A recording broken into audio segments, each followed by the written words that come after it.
दोस्तों, मैं संजय कुमार आज आपके सामने ईश्वर और इंसान सीरीज के चौथे भाग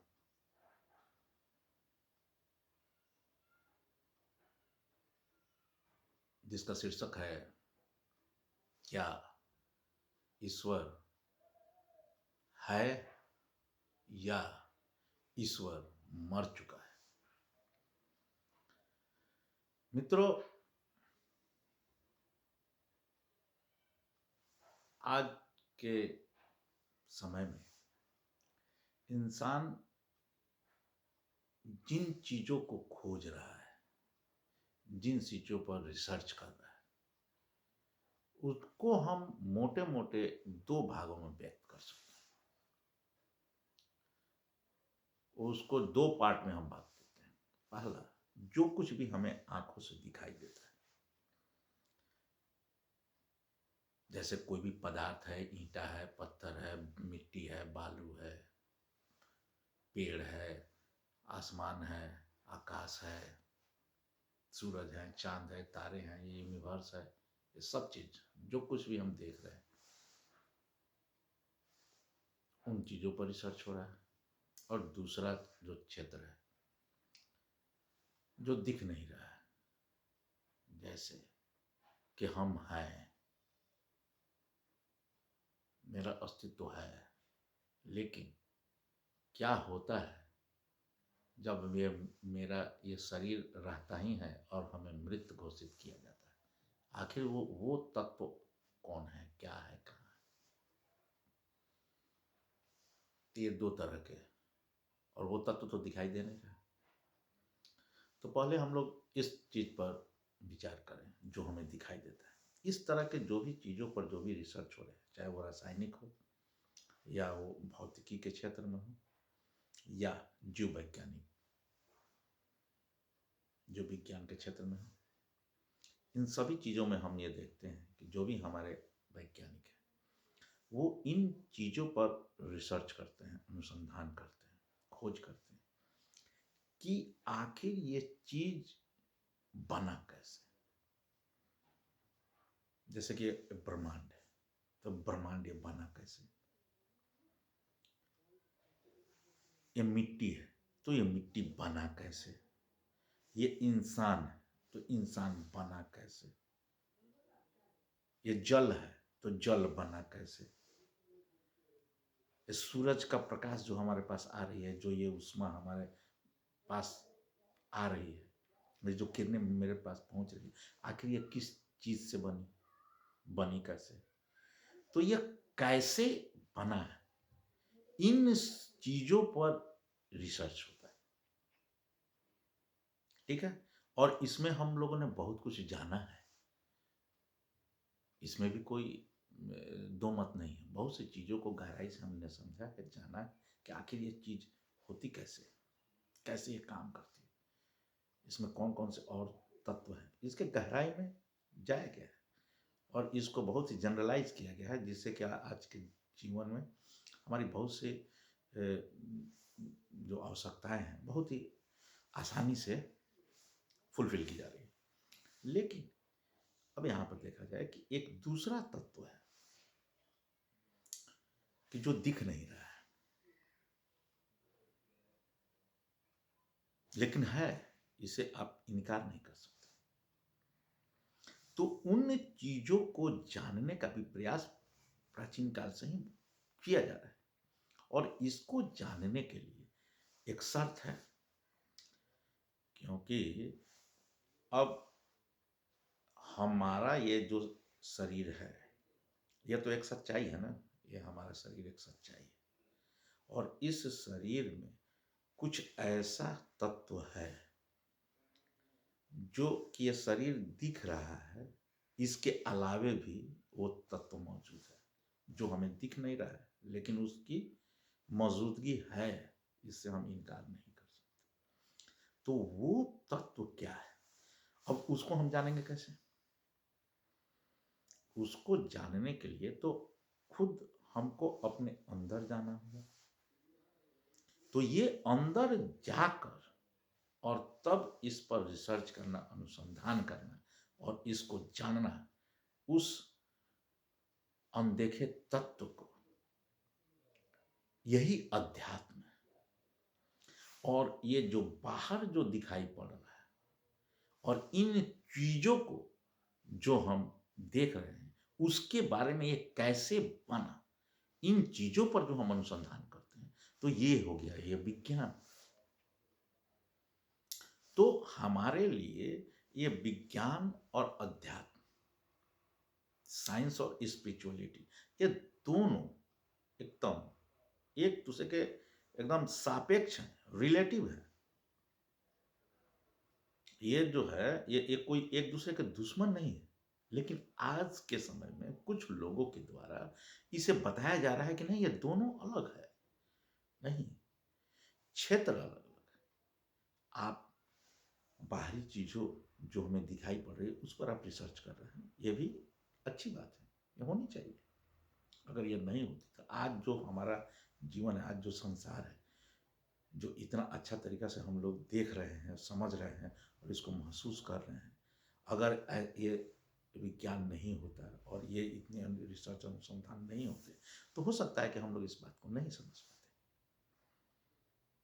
लेकिन इसका मतलब ये भी नहीं है कि यही है और ये नहीं। तो ये दोनों चीज है। अब इसको देखिए कि कुछ लोग ऐसे हैं कि अब ये जो तत्व है इसको हमको जानना है, समझना है, तो ये तो हमको अपने अंदर जाना पड़ेगा। और इस तरह की विधियां स्पष्ट रूप से बताई गई हैं और इसका एकदम वैज्ञानिक रिसर्च करके बता दिया गया हुआ है। जैसे कि दक्षिण भारत के एक बहुत बड़े संत थे आचार्य राम, उनका अमेरिका में एकदम बाज़ाब्ते साइंटिफिकली उन पर रिसर्च किया गया और वो अपने शरीर को छोड़कर बाहर निकल गए। और 5 मिनट 10 मिनट के लिए नहीं, 1 घंटा से ऊपर। और उस समय जो उनका कार्डियोग्राम लिया गया था, जो शरीर का जो भी एक्टिविटी लिया गया, तो जो एक मृत शरीर का जो सिस्मेटोग्राफ वगैरह जो भी चीज़ होता है, हार्ट का जो बीट वगैरह है, वो सब चीज़ एकदम प्लेन था। यानी कि साइंटिफिकली यह घोषित कर दिया गया कि यह मृत है। और फिर 1 घंटा के बाद वो शरीर में आ गए और सामान्य व्यक्ति की तरह थे। तो ये रिसर्च हो चुका है और इस चीज को वैज्ञानिक मान चुके हैं, हाँ, कि कोई तत्व है जो निकला और फिर इसमें आया। इसमें कोई मतलब कि ये है, ये नहीं, मैंने डिस्प्यूट है, ये नहीं, एकदम अनडिस्प्यूटेड है। जैसे कि हम लोग जानते हैं कि कोई एलिमेंट है तो उसके अंदर 3 पार्ट है, इलेक्ट्रॉन है, प्रोटॉन है, न्यूट्रॉन। अब इसमें कोई कहे कि हाँ, कि हम इसको नहीं मानते हैं, तो भाई मत मानिए, इसमें कोई दिक्कत की बात थोड़ी है। आपकी मर्जी, जो मन करे सो कीजिए। ऐसे बहुत से लोग नहीं मानते। तो उसी तरह से यह एक तत्व है जिसे नाम आप कुछ भी दें, लेकिन वो है। तो इन दोनों में एक बैलेंस होना चाहिए और ये बैलेंस ही आज के समय में नहीं है। और कुछ लोग हैं जो इसे बैलेंस करने ही नहीं देना चाह रहे। वो कह रहे हैं कि नहीं, ऐसा कुछ है ही नहीं। जबकि दुनिया के महानतम वैज्ञानिकों में से एक आइंस्टीन ने जो थ्योरी ऑफ रिलेटिविटी दिया और टाइम स्पेस का सिद्धांत दिया, E = mc², और जिस पर ये दुनिया जो है आज जहाँ खड़ी है, उसमें उनका बहुत बड़ा योगदान है। उन्होंने भी कहा कि ईश्वरीय तत्व है और हम इसे इनकार नहीं कर सकते। इसीलिए वो उनका जो भी थ्योरी है वो एकदम एक स्पेसिफिक रूल पर है कि ऐसा होना ही है, ऐसा होता ही है, यानी कि ऐसा बनाया गया है जिसे आप तोड़ नहीं सकते। और यही कारण है कि उस समय जो क्वांटम फिजिक्स के बारे में और भी जब रिसर्च होने लगे, तो क्वांटम जो मैकेनिज्म है उसमें बहुत मतलब कि एक उसको क्या कहता है कि जिसको हम प्रेडिक्ट नहीं कर सकते हैं, मैंने एक रूपता उसमें नहीं है, वो हमेशा जो है बदलता रहता है। इस तरह का थ्योरी है क्वांटम में। तो उसको उन्होंने सिरे से नकार दिया कि नहीं, ऐसा हो ही नहीं सकता, क्योंकि ईश्वर जो है अगर कुछ बनाया है तो उसके कुछ सर्टेन रूल्स हैं, उस रूल के अगेंस्ट है। और यही कारण है कि जो क्वांटम जो फिजिक्स है उसमें ये बताया जा रहा है कि जो इलेक्ट्रॉन है या जो क्वांटम पार्टिकल्स है वो कभी वेव की तरह काम करते हैं, कभी वो मटेरियल्स की तरह काम करते हैं, पार्टिकल्स की तरह काम करते हैं।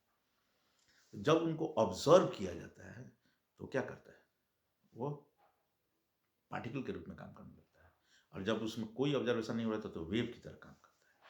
इस पर बहुत सारे रिसर्च हुए हैं, और आज के डेट में जो 2022 में जो आपका नोबेल पुरस्कार जो फिजिक्स में मिला है, वो 3 वैज्ञानिकों को जो मिला हुआ है, ऑस्ट्रेलिया के है, फ्रांस के है कि अमेरिका के है, तो ये जो है वो क्वांटम जो है इंटेंगलमेंट इस सिद्धांत पर बताया गया। तो वो जो क्वांटम इंटेंगलमेंट भी है, तो वो भी क्या है, वो भी मतलब कि ऐसा नहीं है कि हाँ कि आइंस्टीन के थ्योरी को पूरी तरह से ख़त्म कर दिया गया। वो क्वांटम इंटेंगलमेंट भी ये बताता है कि हाँ कि एक जो पदार्थ है, एक एलिमेंट जो है, अगर वो दूसरे के साथ इंटेंगल है तो जस्ट लाइक ये जैसे व्यवहार करेगा उसी तरह वो व्यवहार करेगा, उसमें कोई भी अंतर नहीं है। अगर ये रुका तो वो भी रुकेगा, ये अगर सीधा है तो वो भी सीधा रहेगा, ये उल्टा है तो वो भी उल्टा रहेगा, यानी कि एक दूसरे के साथ उसका कनेक्शन है। तो क्वांटम इंटेंगलमेंट भी है, तो यह भी एक जो है एक निश्चितता को बताता है। वैसा नहीं है कि हाँ कि जो आइंस्टीन बोले वो गलत है। तो ये माने जो भी थ्योरी है वो भले ही मुझे आप इसको प्रेडिक्ट नहीं कर सकते हैं, तो प्रेडिक्ट नहीं कर रहे हैं, लेकिन उसके बावजूद भी वो किसी थ्योरी पर ही चल रहा है, वो किसी सिद्धांत पर ही चल रहा है। ऐसा नहीं है कि बिना सिद्धांत के चल रहा है। और ये अलग बात है कि उस सिद्धांत को हम नहीं अभी तक जान पाए, लेकिन वो है। तो इसी तरह से आप हम जो भी कुछ भी रिसर्च कर रहे हैं, तो ये सोचने की बात है। अगर मान लीजिए किसी पार्टिकल किसी वस्तु को ही हम रिसर्च कर रहे हैं तो ठीक है, तो आप एक फूल के बारे में रिसर्च कर रहे हैं, तो फूल एक पौधा में लगा हुआ है, ठीक है। आप जैसे ही फूल को तोड़े तोड़े तो कुछ तत्व तो है जो पहले उस पे पेड़ में लगा हुआ था, अब पेड़ से आपने तोड़ लिया तो उस दोनों में कुछ अंतराल हो गया, कुछ उसमें घटित हो गया जो डिफरेंट उस पेड़ में लगे हुए फूल और हमने जो तोड़ लिया उस फूल में, दोनों में अंतर। अब हम जो भी रिसर्च करेंगे तो जो हम तोड़े हुए फूल है उसी में रिसर्च करेंगे। तो ये तो आप इस फूल के बारे में पूरा 100% तो जान नहीं सकते हैं। कैसे जानेंगे, क्योंकि आपने तो उसे तोड़ कर रिसर्च किया ना, उसमें लगे हुए तो रिसर्च नहीं किया। और लगे हुए रिसर्च करने का आपके पास बहुत ज़्यादा सुविधा है नहीं, आप इसको कर नहीं सकते हैं, क्योंकि जैसे ही आप ऑब्जर्व कर रहे हैं उसमें जो कुछ होगा, जो क्वांटम थ्योरी है, जो क्वांटम फिजिक्स है, कि आप ऑब्जर्व करते हैं तो उसमें बदल जाता है। तो आपने जैसे ही ऑब्जर्व किया कि वो बदल गया, तो बिना ऑब्जर्व किए हुए वो क्या कर रहा है ये तो आपने अभी तक रिसर्च नहीं किया ना। तो जितने भी पदार्थों का हम यहाँ पर आकलन कर रहे हैं वो क्या है कि उसके बारे में एक सीमित मात्रा में, यानी 100% हम अभी भी किसी भी पदार्थ के बारे में पूरी तरह से रिसर्च नहीं किए हैं। तो करें, अच्छी बात है। इसको थोड़े कहा जा रहा है कि हाँ कि नहीं कंक्लूजन पहुंचे हैं तो इसको हम करें ही नहीं। हो सकता है कि किसी दिन हम पहुंच जाए, ये अच्छी बात है, लेकिन जब तक हम नहीं पहुंचते हैं तब तक हम इसकी घोषणा कर देते हैं, तो ये तो उचित नहीं। हाँ, आप रिसर्च करते रहें, साइंस भी अपना चलता रहे, लेकिन ये जो रिसर्च है जो कि उसके अंदर करना है, तो फूल तो अपने बारे में रिसर्च कर नहीं सकता है, जानवर अपने बारे में रिसर्च कर नहीं सकता है, तो ले दे के बचता कौन है? इस पूरे सृष्टि में एक इंसान ही है जो कि अपने बारे में, उसके अंदर क्या घटित हो रहा है उस चीज को वो जान सकता है। तो इसी क्षेत्र का नाम है स्पिरिचुअलिटी, यही स्पिरिचुअलिज्म, यही अध्यात्म है, यही अध्यात्मवाद है। तो ये जो स्पिरिचुअलिटी है इसे हम कतई इग्नोर नहीं कर सकते। धर्म अलग चीज है, इस चीज को आप समझेंगे, कभी मौका मिला वैसे मैं पहले मेरा वीडियो है इस चीज पर बना हुआ, लेकिन अगर जरूरत पड़ा तो मैं इसको और गहराई में जाते हुए इसका एक और वीडियो फिर मैं बना सकता हूँ और बनाऊंगा कभी। तो ये जो अध्यात्म है यह अध्यात्म एक ऐसा चीज है जो हमें अपने अंदर कि आखिर हम हैं कौन। ये जो शरीर दिखाई पड़ रहा है इस पर तो रिसर्च हो रहे हैं, इस पर बहुत सारे रिसर्च हुए हैं और उससे हमको बहुत फायदे भी हुए हैं, इसे हम इनकार नहीं कर सकते हैं। लेकिन जो वो पार्टिकल है उसके बारे में तो हम नहीं जान रहे हैं, है ना? जान सकते हैं क्योंकि हमारा जो है ये आवाज आ रही है। तो एक जिंदा आदमी को आप काट कर इसका डायफ्राम को खोल के देख के आप इसको कैसे कर सकते हैं? और जैसे ही आप ऑब्जर्व करते हैं तो उस समय की हमारी जो संवेदना है और जो हमारे विचार हैं वो तो फिर डिफरेंट हो जाएंगे। तो आप तो जो 100% इक्विटी के साथ जो आपको जानना चाहिए वो तो आप जान नहीं पाएंगे, उसमें तो अंतर हो ही जाएगा। वो इंटैक्ट तभी रहेगा जबकि वो खुद ही अपने बारे में रिसर्च करे और उस रिसर्च करके लिखे। दुर्भाग्य की बात है कि हमारे देश में और तिब्बत वाले इलाके में इस तरह के बहुत सारे रिसर्च हुए और इन पर लिखी गई और इसको लिपिबद्ध किया गया था। लेकिन आप जानते हैं कि हमारे यहाँ जो हमारे देश में विदेशी आक्रांताओं के द्वारा जो हमारे बड़े बड़े जो यूनिवर्सिटी थे, तक्षशिला के, नालंदा के, इन्हें लूट लिया गया और इनमें रखी हुई हजारों लाखों किताबों को जला दिया गया। जो इसके सबूत थे, अगर वो हमारे पास होते तो हम इस चीज को दोनों को एक साथ जोड़ सकते थे। लेकिन यह दुर्भाग्य है। लेकिन अब जो भी है तो अभी तो हम इस क्षेत्र में भी रिसर्च करके और बहुत कुछ लिख सकते हैं, तो इसको हम लिपिबद्ध करें। यानी कि अध्यात्म के भी क्षेत्र में हम आगे बढ़कर इस पर काम कर सकते हैं और इसको भी आप साइंटिफिकली ढंग से कीजिए ना भाई, क्या बात है, एकदम आसानी से कीजिए। यहाँ के आप क्या क्या अनुभव कर रहे हैं, क्या अनुभूति हो रही है, इस चीज को लिपिबद्ध करें, ध्यान करें, योग करें, अपने अंदर जो कुछ भी आप महसूस कर रहे हैं उसको फिर लिखें। इस तरह करके एक डॉक्यूमेंट्री आपके पास एविडेंस हो जाएगा और इस आधार पर एक दिन एक दिन आएगा ऐसा समय जब स्पिरिचुअलिटी और साइंस दोनों एक हो जाएंगे। यानी कि अभी तक साइंस सिर्फ ये खोज कर रहा है कि ये कैसे हुआ, ये कैसे बना, यह कैसे घटित हुआ, और स्पिरिचुअलिटी किस चीज का रिसर्च करता है कि वो कौन है जो ये कर रहा है, कौन है जो ये बना रहा है, कौन है ये जो बनाया है, कौन है जो ये मिटा रहा है, इसके पीछे का मकसद क्या है, इस पर वो रिसर्च कर रहा है। तो जिस दिन यह कैसे वाला अपने अंतिम मुकाम पर पहुंचेगा उसको पता चल जाएगा कि कौन है। और स्पिरिचुअलिटी तो उसी खोज में है ही। तो एक दिन आएगा समय जब साइंस और स्पिरिचुअलिटी दोनों एक दूसरे के साथ मिल जाएंगे। इस प्रकार साइंस और स्पिरिचुअलिटी दोनों अलग अलग चीज नहीं है, इस पर दोनों पर अच्छे तरीका से काम होना चाहिए। और जो जिस क्षेत्र में, मान लीजिए कि जो एक साइंटिस्ट है, अब उसको इस क्षेत्र में रुचि नहीं है कि कौन बना है, ठीक है, तो कैसे बना इसी पर तुम रिसर्च करो। हालांकि जो स्पिरिचुअल किस्म के व्यक्ति हैं उनको ये नहीं मतलब है कि कैसे बना, उनको यही खोजना है कि पहले आखिर बनाया कौन, क्यों बनाया, उसी पर खोज रहे हैं। दोनों के अलग अलग क्षेत्र हैं, इसमें क्या दिक्कत है, दोनों एक दूसरे के पूरक है, दोनों को काम करने की पूरी आज़ादी मिलनी चाहिए, दोनों को उतना ही इज्जत और सम्मान मिलना चाहिए जिसके वो हकदार है। तो इस तरह से हम यहाँ देखेंगे कि जो मेरा प्रश्न था कि क्या ईश्वर है, ठीक है, तो ईश्वर है या नहीं, या ईश्वर मर चुका है, ठीक है। तो ये जो प्रश्न है, तो इस प्रश्न पूछने वाला कौन होना चाहिए, जो इस क्षेत्र में काम कर रहा है, वही इस प्रश्न के पूछने का हकदार है। और जवाब कौन देने का हकदार है, जो इस क्षेत्र में काम करते हुए किसी निष्कर्ष पर पहुंचे। और अगर वो नहीं है, अगर ये दोनों में से कोई नहीं काम कर रहा है और इस पर वो काम ही नहीं कर रहा है, तो उसके बावजूद अगर वो इस बात को मान रहा है कि ईश्वर है, तो भी वो क्या कर रहा है, वो झूठा है और पाखंडी है।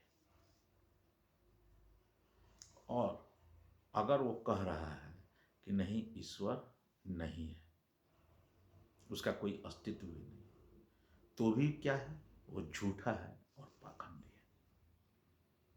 सही कौन हो सकता है? जो इस क्षेत्र पर काम कर रहा है, और इस क्षेत्र में जो काम कर रहा है और उसके बाद उसको कुछ अनुभव हो, वही बोल सकता है। हाँ, तब तक जो है आपके अपनी इच्छा, आप मान रहे हैं, चल रहे हैं, चलते रहें, लेकिन इस चीज पर कभी भी आप फॉर्मली किसी को बता नहीं सकते हैं, किसी पर आप दबाव नहीं डाल सकते हैं, जब तक कि आप उस क्षेत्र में किसी रिजल्ट तक नहीं पहुंचे। तो मेरा यही निवेदन है कि हम जो है साइंस और स्पिरिचुअलिटी, ये दोनों को एक दूसरे के पूरक समझते हुए इस पर कार्य करें, जिसकी जो रेंज है, जिस क्षेत्र में उनकी चाहत है, जिस क्षेत्र में उनकी इच्छा है, जिस क्षेत्र में उनकी ऑथोरिटी है, उस क्षेत्र में काम करें और उस क्षेत्र में पूरी गहराई तक जाए और सबको उसको लिपिबद्ध करें। यह नहीं है कि हाँ, के अध्यात्म के क्षेत्र में तो हम अपने प्राप्त कर लिए, आत्म साक्षात्कार हो गया, हम समझ गए, जान गए और चुपचाप रह जाए। नहीं, अब इसमें चेंजिंग करना पड़ेगा। जो कुछ भी हम अनुभव कर रहे हैं, या तो किसी को बोले जो कि वो लिपिबद्ध करे। अरे ठीक है, वो वो भी 100% तक नहीं जाएगा, 90% तक पहुंचा ना भाई, 90% तक तो लोग को जानकारी हो जाएगा कहाँ यहाँ तक है। जैसे कि मान लीजिए कि किसी का रिसर्च किया जा रहा है कि हाँ कि उसका धड़कन चल रहा है कि नहीं, तो इसके लिए तो है ना भाई, साइंस बनाए हुए मशीन के यहाँ किसी जांच कर लिया जाएगा कि हाँ कि धड़कन चल रहा है कि नहीं। तो इससे स्पिरिचुअलिटी भी तो डिफाइन हो रहा है कि वो आदमी अपने शरीर की आत्मा को बाहर कर दिया और आपका सिस्टम बता रहा है कि हाँ कि ये आदमी मर गया और फिर 1 घंटा के बाद वो आ गया। 1 घंटा तक वो मरा हुआ कैसे था? इस तरह का तो दूसरा कोई आप नहीं कर सकते हैं रिसर्च। तो यहाँ पर क्या हुआ, दोनों एक दूसरे को सिद्ध कर दिया गया कि नहीं, साइंस ने सिद्ध कर दिया क्योंकि आत्मा है और आत्मा अपनी मर्जी से जब चाहे वो इंसान वो खुद निकल सकता है, आ सकता है, जा सकता है कहीं भी, उसका मूवमेंट हो सकता है। तो यह तो अध्यात्म को सिद्ध कौन किया? विज्ञान ने। तो हम इस दूसरों एक दूसरे के दुश्मन कैसे हो गए? मैं दुश्मनी का कोई बात ही नहीं। साइंस जितना आगे बढ़ेगा, स्पिरिचुअलिटी उतनी तेजी से आगे बढ़ेगी और जितने ज़्यादा आप स्पिरिचुअल होंगे उतने ज़्यादा आप साइंटिस्ट भी होंगे। क्योंकि बिना सोचे, बिना समझे, बिना विचार के किसी चीज को मानना यह तो किसी तरह से जायज नहीं है। तो कोई भी व्यक्ति ईश्वर है या नहीं है, इसका प्रश्न पूछने का अधिकारी वही है जो इस क्षेत्र में काम कर रहा है। और बहुत से ऐसे लोग हैं, वो क्या कहेंगे कि नहीं, अंदर क्या जाना है भाई, ये अंदर कैसे जाना है, क्यों बैठेंगे भाई, क्यों ध्यान करेंगे, क्यों योग करेंगे? अरे भाई तो मत करो, तो फिर बोल क्या लगा? तो वही बात ना हुई कि हाँ भाई कि हम इलेक्ट्रॉन न्यूट्रॉन प्रोटॉन किसी एलिमेंट में है या नहीं, नहीं मानेंगे तो मत मानो। एकदम उसी तरह से ये है कि आप अगर 1 सप्ताह से लेकर 15 दिन के अंदर में आपको यह एहसास हो जाएगा, अगर इसकी विधि है कि हाँ कि हम सिर्फ शरीर नहीं, इस बात का एहसास आपको गारंटेड हो जाएगा अगर आप इस पर चले तब। या उसी तरह से जिस तरह साइंस है उसी तरह से एकदम प्रूवन है, इसमें कोई प्रकार का इफ बट लेकिन परंतु कुछ है ही नहीं। लेकिन अगर कुछ लोग हैं कि जो इस चीज को मानने के लिए नहीं तैयार है, तो उनका आप कर क्या सकते हैं? तो वैसे लोगों से बच के रहें कि हाँ कि जो किसी चीज को करेंगे नहीं लेकिन बोलेंगे और दबाव देंगे कि हाँ कि नहीं हम जो कर रहे हैं उसको आप मान लीजिए, तो ऐसे लोगों से बच कर रहना है। लेकिन साइंस और स्पिरिचुअलिटी, विज्ञान और अध्यात्म दोनों एक दूसरे के पूरक हैं और उन पर काम करके ही हम इसको जान सकते हैं कि ईश्वर है या मर चुका है या उसका अस्तित्व अभी भी वर्तमान है। बिना जाने बिना रिसर्च किए हम इस पर किसी प्रकार का कोई मंतव्य नहीं दे सकते हैं। तो मैं अंत में एक नारा देते हुए अपनी बातों को समाप्त करता हूँ। जय विज्ञान, जय अध्यात्म, जय हिंद, जय भारत। अगर मेरी बातें आपको अच्छे लगे, वीडियो को आप लाइक करें, शेयर करें और दूसरों को भी बताएं। धन्यवाद। फिर मिलते हैं अगले वीडियो में।